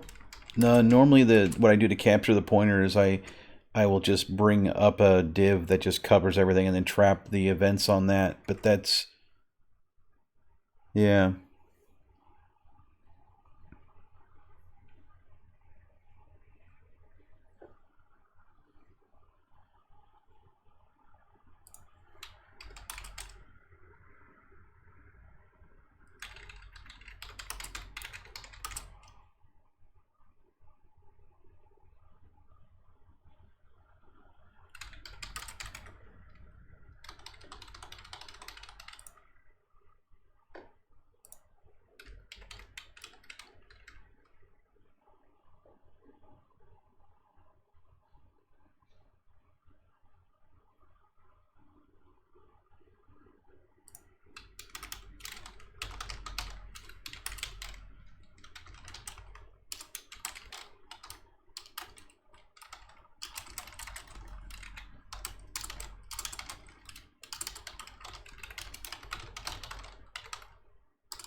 Need to go and find that chunk of code I was using earlier. Oh no, it's right there. Never mind. Oh, shit. Okay.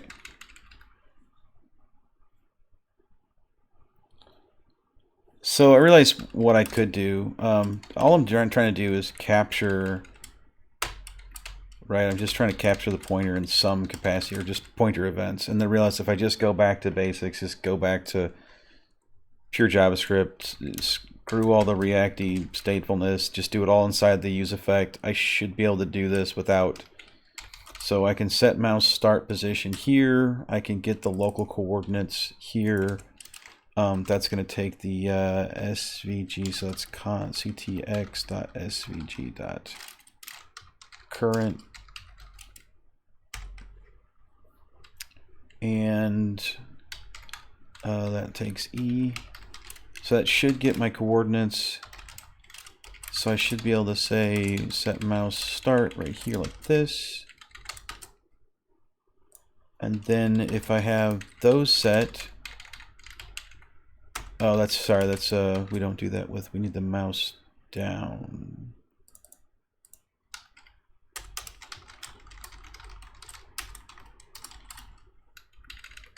Well, I'm gonna remove this anyway, down. So that's this. And then set is dragging true. And then we don't have these on mouse move, on mouse up stuff. That's on the global handler. And then so I have to remove the mouse up, mouse move every time. That's fine, I guess. We'll just suffer the performance issues and deal with the other. As long as it works for now, I really don't need it to be good. Okay, so if is dragging, only if I'm dragging, I do all this stuff. So I can drop the on mouse move here. And this is set is dragging false. And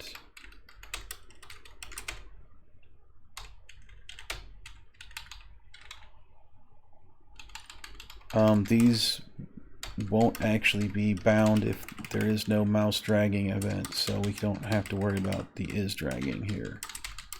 We just need to get them in here. So now the way this is,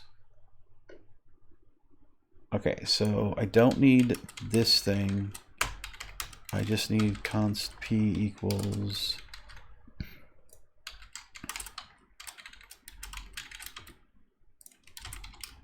this one here, and then I just say p dot subtract mouse start. That should emit my relative coordinates, and this should remove and add it as necessary. And I probably want to just have const svg equals ctx dot, what's it called, context dot svg dot current, like that. And I can just push svg here.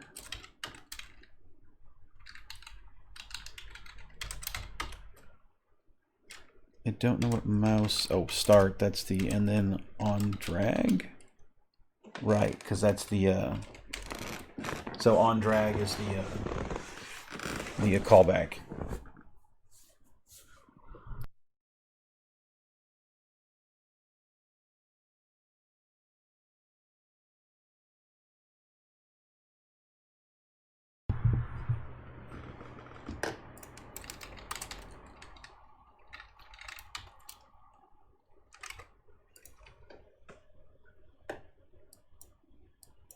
Oh, I saw something moving.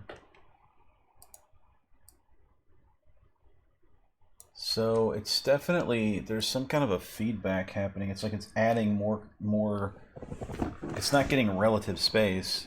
Oh, I know why it's doing this. I need to set my coordinates every time it updates. I can't just send back every motion I'm sending relative coordinates.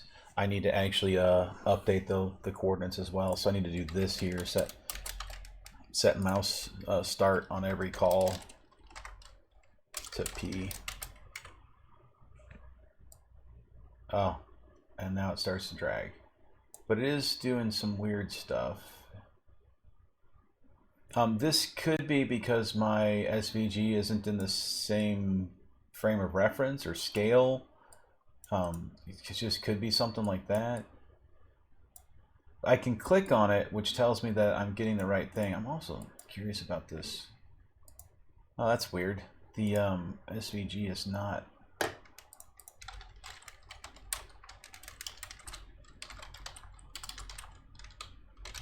It's not doing. I don't want to scale the SVG. I just want to make it full.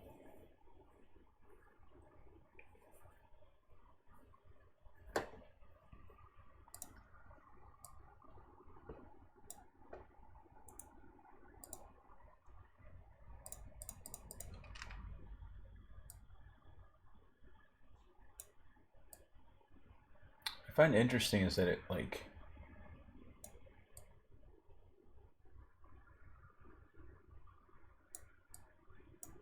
yeah, that's strange.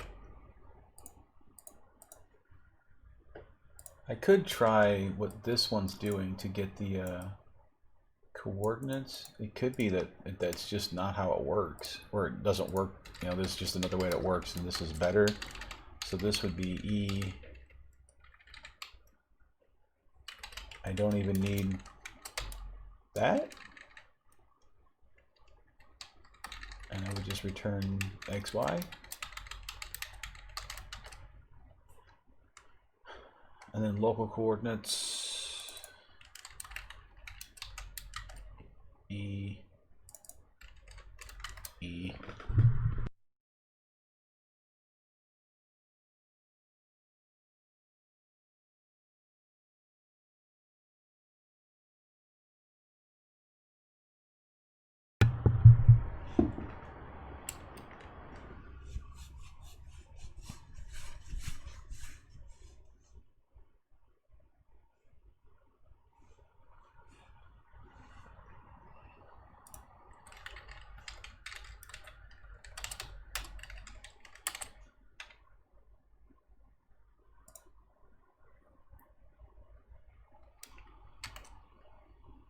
Guess that'll work. Oh. Huh, same problem really. It does the same thing.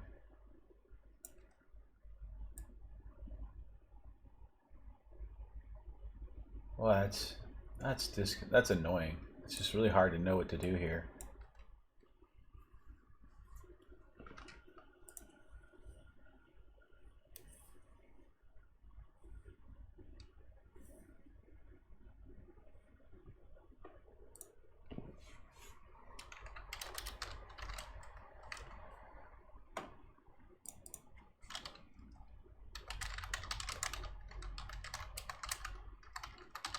I think it's stop propagation I want to do.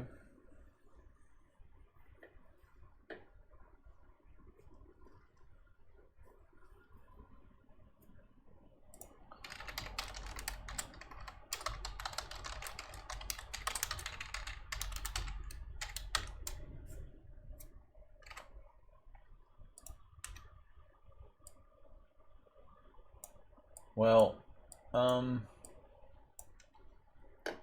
is this tolerable? Yeah, it's like it's. Why is it doing that? It's so weird.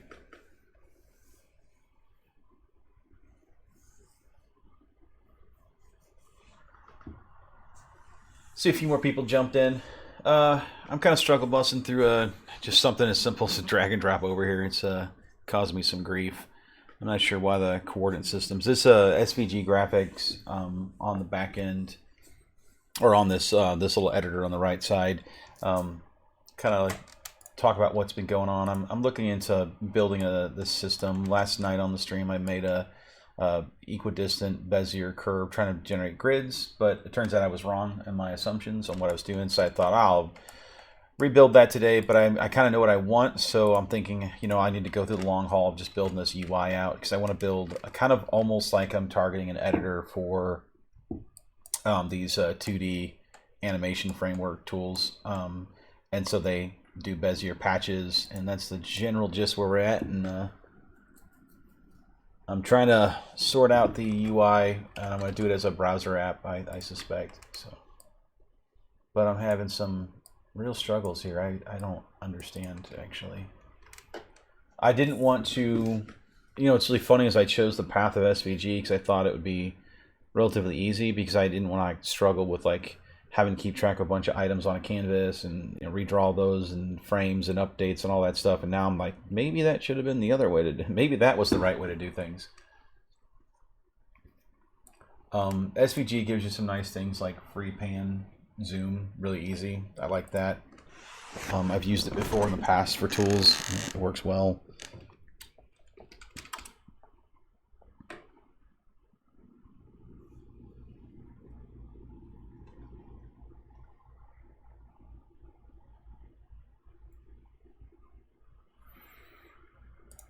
This is the killer right here. I just realized.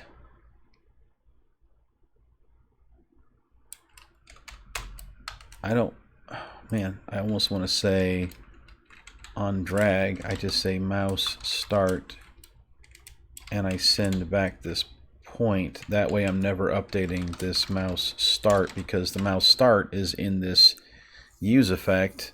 And since the mouse start is in the use effect, and it has to be because it gets updated repeatedly, it's constantly rejiggering all of these events every time you drag your mouse around. That's interesting. Yeah, it's really interesting. Yeah.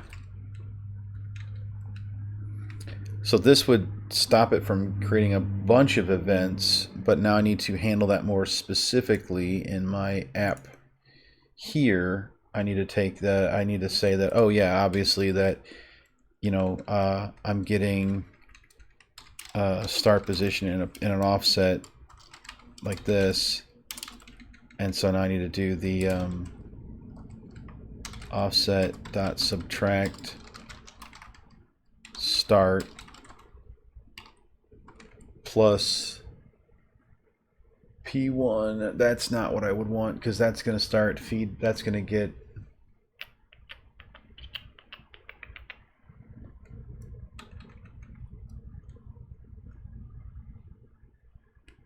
Yeah, that wouldn't be what I would want either.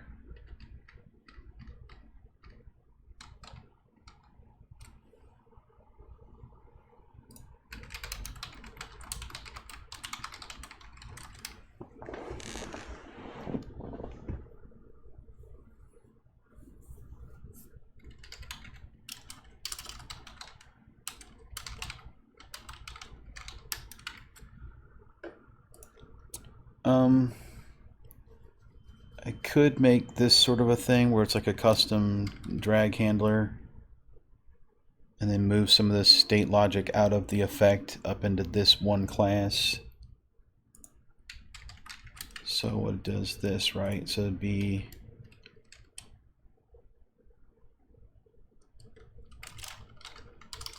this would be on mouse down.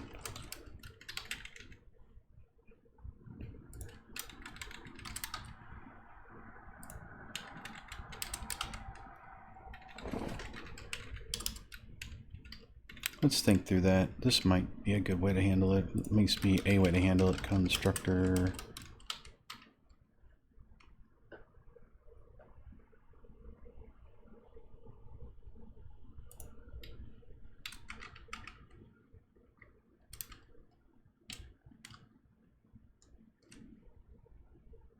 So when the mouse gets put down, I want to say add event listener this dot on mouse move.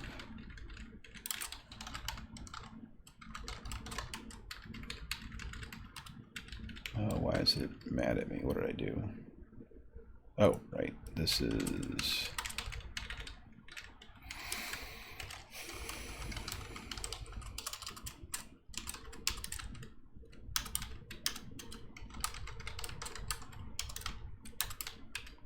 like that. Oh, gotta get my arrows.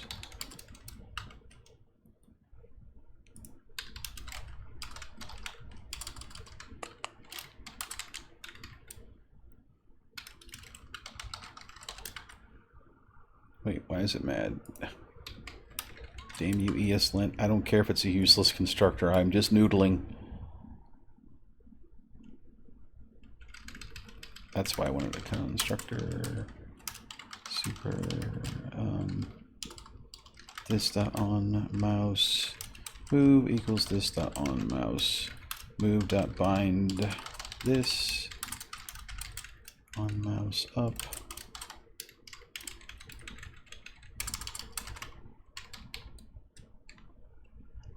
Really? Oh.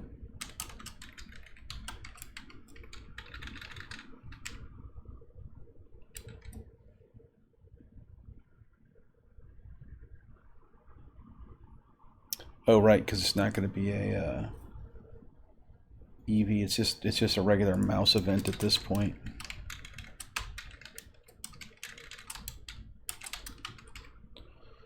Yeah, so I could do this. So in my Draggable, I could construct a drag handler. I would just say use effect.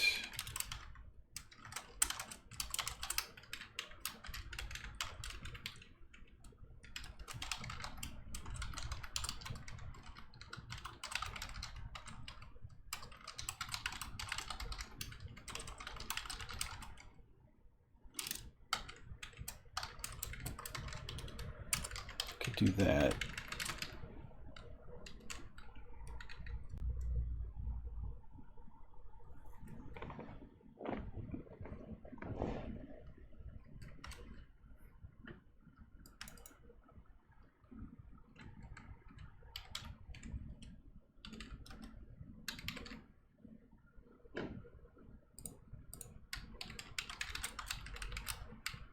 And then on mouse up, remove event listener,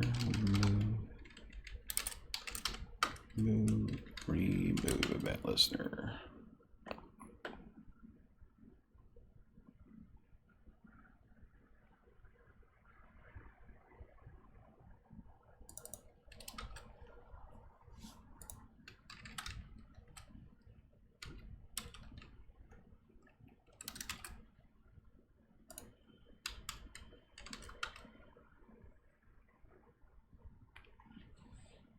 I might have to call this one a little earlier than last night. And maybe I'll get some time to clean up some of the stuff I'm struggling with tonight, tomorrow. And then when I get on stream tomorrow, I can kind of work for the bread and butter, get to the stuff I really want to work on.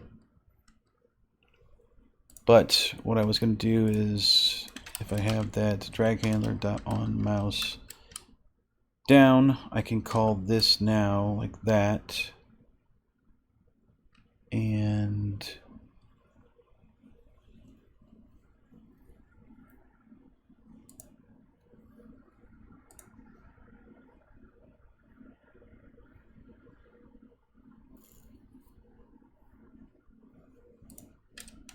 then this one would get the position. We still have the problem with the relative position and the motion and all that stuff. It's not like I really, honestly, just sort of like moving code from one bucket to another.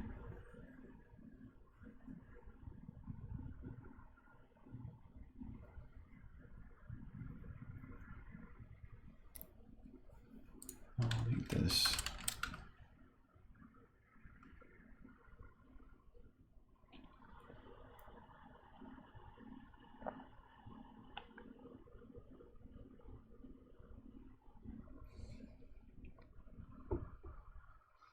Yeah, I think it's best. I'll just call defeat on this one. I'm gonna have to close it down. We'll have to work on this a little tomorrow, and then maybe come back to everybody and when I solve all the GUI problems I'm running into. All right, well, it's been fun. I'm glad everybody hung out, and I'll see you guys tomorrow or something.